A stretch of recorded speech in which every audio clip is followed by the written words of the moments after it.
এই হাসিনা স্বৈরাচারী সরকারের আমলে বাংলাদেশের একমাত্র আলেম যিনি আমি 7 বার জেল খেটেছি। নির্বাচনী প্রস্তাব দিয়েছি, যতদিন পর্যন্ত বাংলাদেশকে দলীয়করণ মুক্ত করা না হবে ততদিন পর্যন্ত দলীয়করণ মুক্ত হবে, তারপরে নির্বাচন দেবেন। নির্বাচন কমিশনকে পুনর্গঠন করতে হবে। নির্বাচন কমিশন এবং বাংলাদেশকে দলীয় মুক্ত করা পর্যন্ত নির্বাচন দিবেন না। বাংলাদেশকে সমস্ত সেকশন থেকে দলীয়করণ মুক্ত করে তারপর নির্বাচন দিবেন। আপনারা কি এটা প্রশ্ন তুলছেন যে এখনো কেন নির্বাচন কমিশনে হাত দেওয়া হইল না? ওরা বলেছি ওনারা আস্তে আস্তে সমস্ত সেক্টর ওনারা সংস্কার করবেন, এটাও প্রধান উপদেষ্টা আশ্বস্ত করেছেন।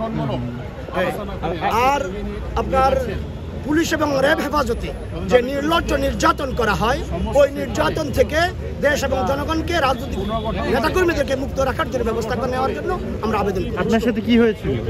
আমার সাথে 2009 সালে শ্যামলী থেকে আমাকে তুলে নিয়ে যায় র্যাব রাত 11টায়, এবং র্যাব 4-এ নেয়। ওখান থেকে আমাকে র্যাব 1-এ নিয়ে আমাকে 3 দিন আপনার আটক রাখে, 24 ঘন্টা চোখ বাঁধা অবস্থায়। তৃতীয় দিন পরে আমাকে আপনার একটা রুমে নিয়ে আপনার হাত উপরে দিয়ে পুরো কাপড় সাপড় সব উলঙ্গ করে ন্যাংটা করে আমাকে নির্যাতন করা হয়। আমার পুরুষ সঙ্গে কারেন্টে শর্ট দেওয়া হয়। কারণ আমরা প্রধান উপদেষ্টার কাছে এটা আবেদন করেছি যাতে করে এই সমস্ত নির্লজ্জ নির্যাতন থেকে দেশের জনগণ বেঁচে থাকে, এর ব্যবস্থা নেওয়ার জন্য আবেদন করেছি। মামলা আছে, আমি হেফাজতে ইসলামের দায়িত্বে ছিলাম। আমার বিরুদ্ধে 17টা মামলা বর্তমানে। এই হাসিনা স্বৈরাচারী সরকারের আমলে বাংলাদেশের একমাত্র আলেম যিনি আমি 7 বার জেল খেটেছি।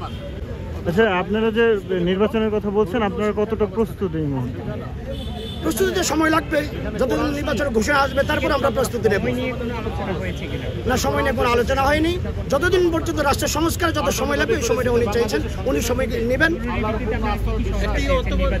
সরকার বেশি দিন ক্ষমতায় থাকলে সেখানে দেখা যায় দেশের বিভিন্ন অরাজনৈতিক ইস্যুগুলো তৈরি হয়, সেগুলো কি আপনি চাচ্ছেন? ভাই, গত 17 বছরে কত অরাজনৈতিক ইস্যু তৈরি হয়েছে। কোনো অরাজনৈতিক ইস্যু তো আপনার বন্ধ থাকেনি। আমরা বাক স্বাধীনতা ছিল না, কথা বলতে পারিনি।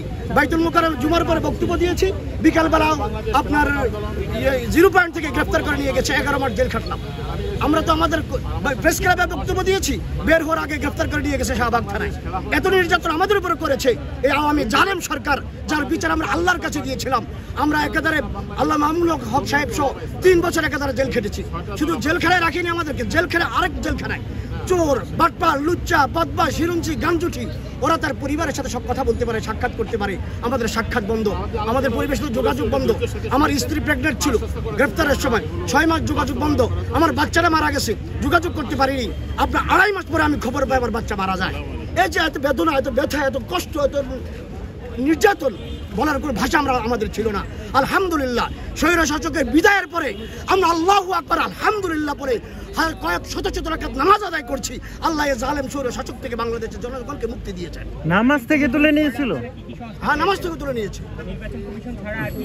সমস্ত বাংলাদেশের স্কুল, কলেজ, ইউনিভার্সিটি, নির্বাচন কমিশন, সচিবালয়, পুলিশ, র্যাব, বিজেপি যত সেকশন দলীয়করণ আছে সমস্ত সেকশন দলীয়করণ মুক্ত করার পর নির্বাচন দেওয়ার জন্য আমরা আবেদন করি। আপনাদের দলের কেউ আয়না ঘরে নাম সিনিয়র যুগ্ম মহাসচিব মুফতি ফখরুল ইসলাম, সিনিয়র যুগ্ম মহাসচিব, বাংলাদেশ খেলাফত আন্দোলন।